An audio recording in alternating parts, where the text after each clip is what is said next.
Hello and welcome to Sansad TV. You're watching discussion today with the host Rajat Kane. Well, COVID-19 pandemic saw large-scale disruptions worldwide, stalling economies, infrastructure, supply chains, medical facilities, and even the way we have lived on. It was also a testimony of how the effect of disaster in one part of the world can quickly spread across the other parts of the world. Cooperation, therefore, is a must for ensuring resilience of global systems, said Prime Minister Modi while addressing the opening ceremony of International Conference on Disaster Resilient Infrastructure. The Prime Minister also underlined that infrastructure is developed for long term. If we make it resilient, we'll prevent disasters not only for ourselves but for many future generations. Well, referring to COVID-19 pandemic, the Prime Minister said it had shown how the consequences of what occurred in one part of the world could spread across the world in just no time. So, what we have to do in terms of the forward planning, discuss further on this important issue. We're joined by two guests. Mr. Yudhvendra Mathur, he is former Special Secretary in the Ayog. Many thanks for joining us, sir. And Mr. Sanjay Aggarwal, he's President, PhD, Chambers of Commerce and Industry. Many thanks for joining us, sir. Let me start with you, Mr. Mathur. At the outset, your reaction on Prime Minister's suggestion as to we have to develop infrastructure in terms of planning forward, taking into consideration disasters and how it can cause a lot of disruptions. So. Yes, so thank you. And I think what Honorable Prime Minister mentioned recently on Wednesday, that the distinction between risk and resilience when it comes to infrastructure has to be clearly understood and appreciated. And this is really a world leader, kind of showing the way, drawing from the COVID experience, that infrastructure has to serve not only smaller communities or even nations, but infrastructure should be resilient for sustainability and for environmental, for the future of mankind itself. Right. So that is the kind of distinction that is made when we talk of infrastructure, which should be resilient, not just mitigating against risks, but going far beyond a very limited perspective of the view of risk when it comes to infrastructure. So I think it's a much larger paradigm that has been very rightly flagged. Right. Absolutely. Many thanks, Mr. Mathur, for your opening remarks. To stay on important paradigm that has been flagged by the Prime Minister. Well, Mr. Sanjay Aggarwal, you're representing industry here. So let me start at the outset. Like, challenges that were faced by industry is pretty well known. Now, the mechanism that we have to bounce back, I mean, how challenging is that, face it? Not just the challenges alone at the first place, but challenges to bounce back. You see, challenges to bounce back are basically because of the disaster itself, which has caused, the nature of that disaster. So if you look at the sort of disaster resilience that any economy, any country, any society would need, just to have a brief look at the challenges that we face, it could be the disaster could be a natural disaster, which is not necessarily of a predictable nature. Then there could be, of course, disasters caused by climate change.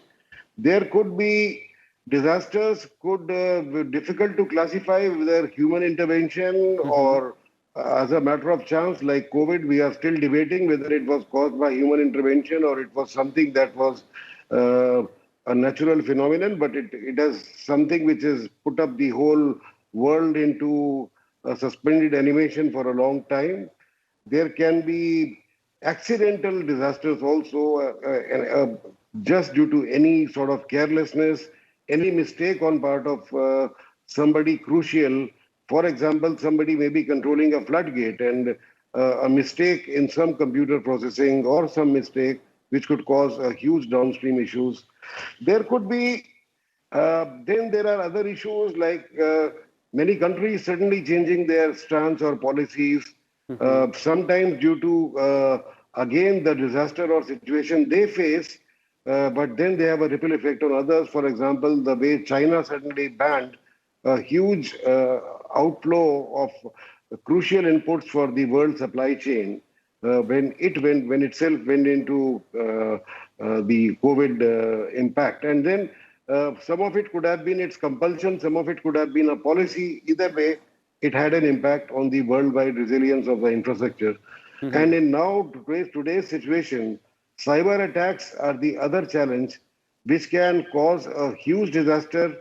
Many times very difficult to predict, but Right. many countries' electricity grids have been paralyzed. Many countries have had government systems paralyzed. So I think the nature of the disasters that can cause untold miseries to the society, to the nation, are immense. And I think the Prime Minister has very with a lot of foresight, founded this organization, which is CDRI, the Coalition for Disaster Relief, Disaster Resilient Infrastructure. Right. I think this is absolutely something that is very prescient on behalf of the government of India and the Prime Minister. And I am very happy to note that India and UK are specifically presently working together under a new multi-country facility to support small island developing states also. In any case, this is a very huge subject, and the international coalition in which more than 35 countries, I understand, have been part of the discussions and part of the setting up of the basic outlines of the coalition. I think this is something that will need a lot of work, a lot of input, a lot of cooperation and collaboration Absolutely. between all nations to really reach a stage which is envisioned in this whole process. Absolutely. A lot of cooperation between the countries so as to have synergies. And of course, like there is one goal here, resilient infrastructure for generations to come. Mr. Mathur, like hypothetically speaking, whenever we look at infrastructure in terms of forward planning, how much of natural disaster, again, I'm saying be it man-made or be it natural altogether, do we take into consideration so that we decide about the longevity of that particular infrastructure or its several facets attached with it, sir? No, absolutely. So this is a crucial issue that has always, kind of troubled, if I use the word, economists as well as policy planners. That if you are preparing for the worst kind of disasters, then there is a cost implication. And then when you're building infrastructure, you're building it for one generation, or you're building it for more than one generation, 2, 3, 4 generations. So the cost benefit trade-off and which generation will pay for that infrastructure is a key issue. So typically the compromise has been that that infrastructure that will be consumed during the lifetime of that generation should pay for that.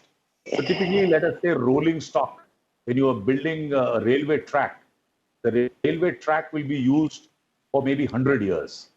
But the rolling stock will be used for, let's say, 20 years. Every 20 years, the locomotives and the wagons, they will get replaced.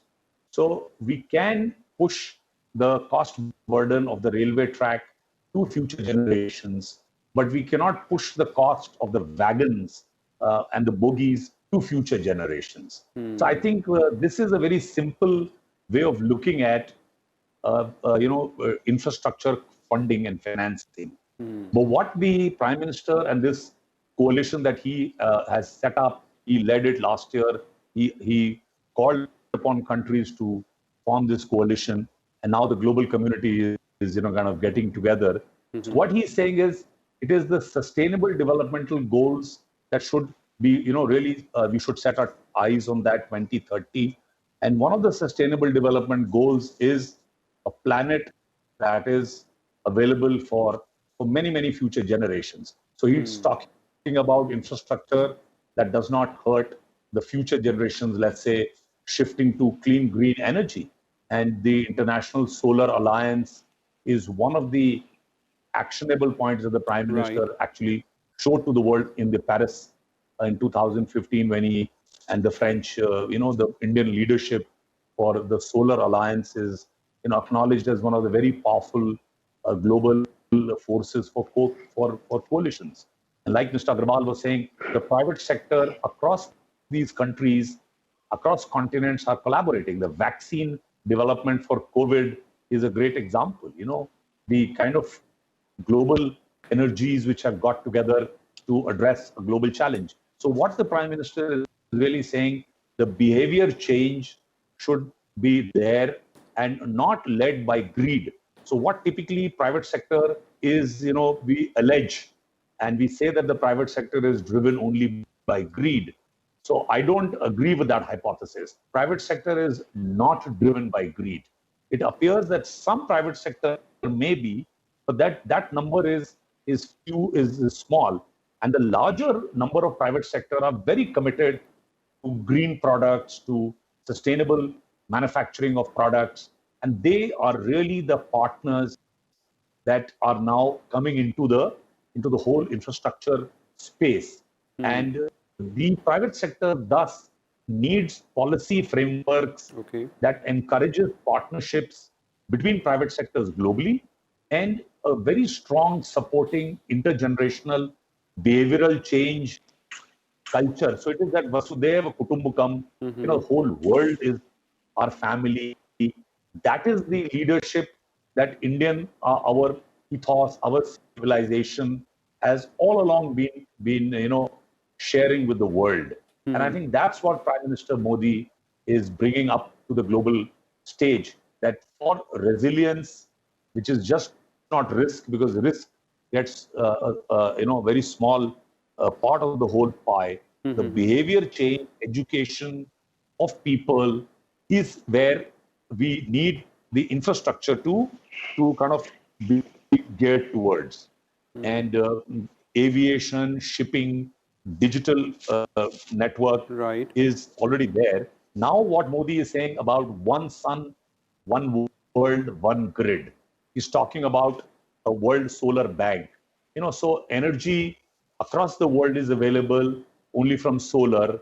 And those are the kind of very big ticket infrastructure investments that the Coalition for Disaster Resilient Infrastructure would kind of deliberate and that will see light of the day. So this is a very exciting development of disaster resilient infrastructure that is there on the table. Right. Very well put, Mr. Mathur. Mr. Aggarwal, your take here.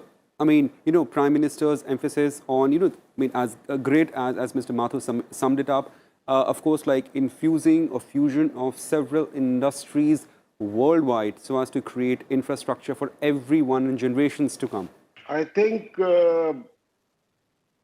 we are practically the only nation in the world today which stands apart in having walked the talk. We hear many big words from many so-called rich and powerful nations which talk about international cooperation and internationalism and supporting the humanity and going to help out the weaker nations. But in this moment of disaster, India is the only nation which had the big heart and the courage to share the COVID vaccines, not just with a few of its neighbors, which was the first step that, of course, we took in terms of our immediate neighborhood. But we have supplied our vaccine to more than 70 countries in the world. This is what one should call resilience for the whole world, which has been provided by just one nation. So I believe strongly that the resilience of the infrastructure is also going to depend upon which nations are going to be providing the basic support and the strength for that infrastructure which any nation is building. And that has been shown that ours is a nation which is dependable, which is there. We have not denied the vaccine even to those nations with which we have political differences.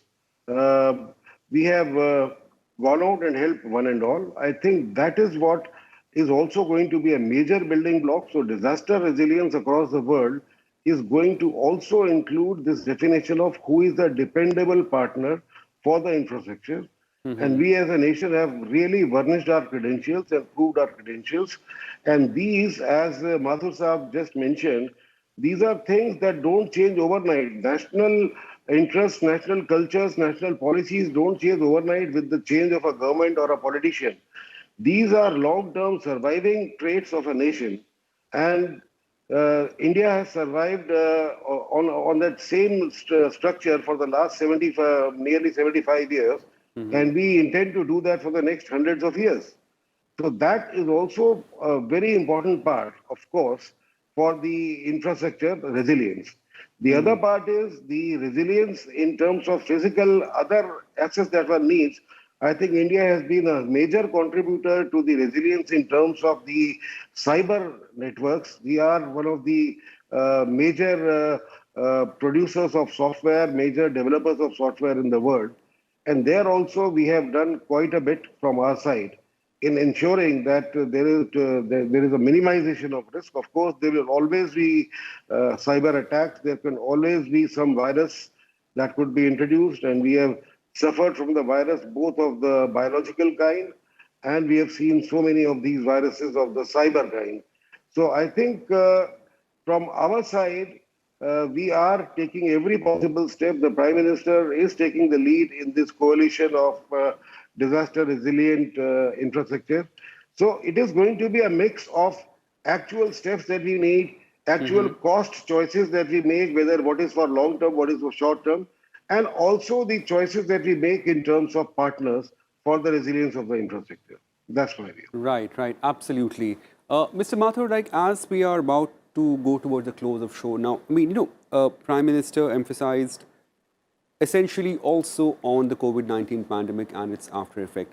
So again, like, I mean, taking that into consideration and theoretically speaking, now when we plan our infrastructure for future, how much of the pandemic and its length, like I mean, next week we'll complete nearly 1 year of, we have started lockdown. I know we have started off, we have unlocked, normalcy is returning slowly. But how much has pandemic changed our worldview about disasters in general? And then like, what does it educate us and the industry and our think tanks to plan ahead for infrastructure?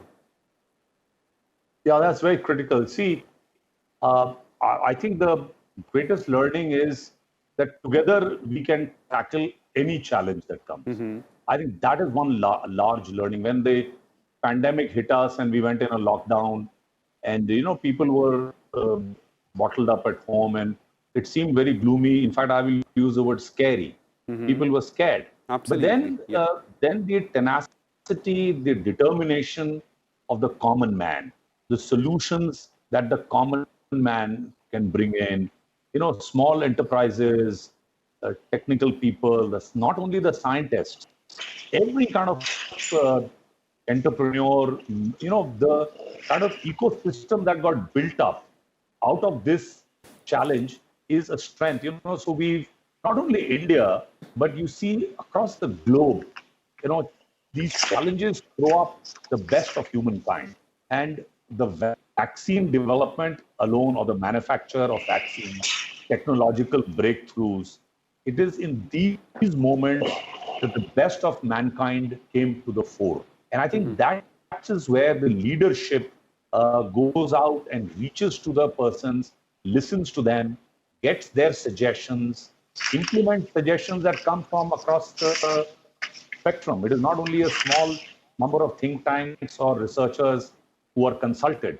Across the board in India, we could see the teams get together, the health workers, the universities.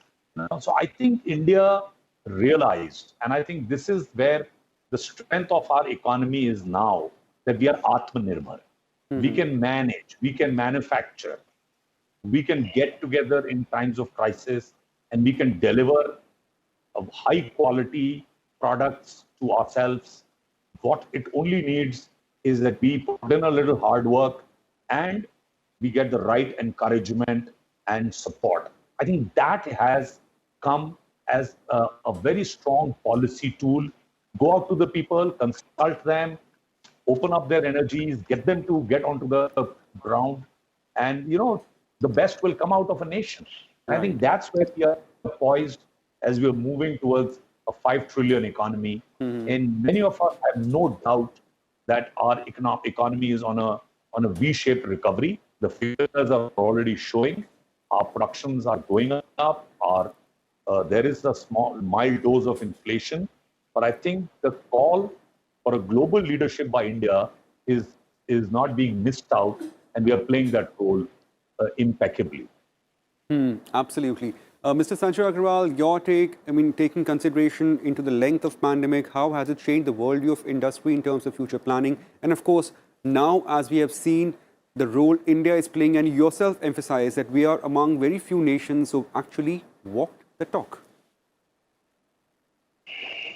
I think the world has learned a lot of lessons. To my mind, this disaster, at least for India, could also have one side effect, which could be of our being considered as among the more reliable partners in supply chains and everything. And one would hope that China plus one policy, which a lot of Western economy companies are taking, that should also, strengthen the Indian industry and India's participation in the global network.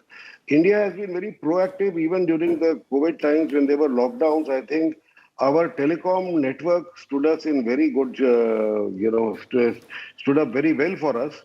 And it was the advantage was fully taken in the sense that despite all this talk of typical bureaucracy and everything, I think the government top down was so interactive and so cooperative that, we as a chamber, we held more than 100 webinars during the initial period of the lockdown. And we would always have senior office bureaucrats and even ministers available to listen to the trade and industry, talk about their problems and issues. And the best part was that there were no files moving around. Decisions were taken almost on the fly, and people's issues were sorted out. And that's how the economy was able to recover so fast. Otherwise, it would not have been possible. So I think we have shown the resilience of our system, of our iron frame of bureaucracy also. So I think in all manner, we have to feel satisfied about the way we have tackled this pandemic, but at the same time, we need to do lot more while building the infrastructure. As Mr. Mathur also said, we have to make a wise choice every time, whether to save the penny today or to spend a bit more to make sure that whatever we are building has much better and much stronger resilience to face any disaster that might be confronted with. Well, absolutely. Many thanks, Mr. Sanjay Aggarwal, for joining us and elucidating on the extremely important aspect of bouncing back in terms of economy. Many thanks, Mr. Yudhvendra Mathur, for giving us insight into how we have thought through to bounce back after getting hit by the pandemic. Well, as all good things come to end, this show also comes to end in terms of the episode. So that's it, gentlemen, for joining us. And many thanks to all our viewers for watching Discussion Today. Thank you. Goodbye.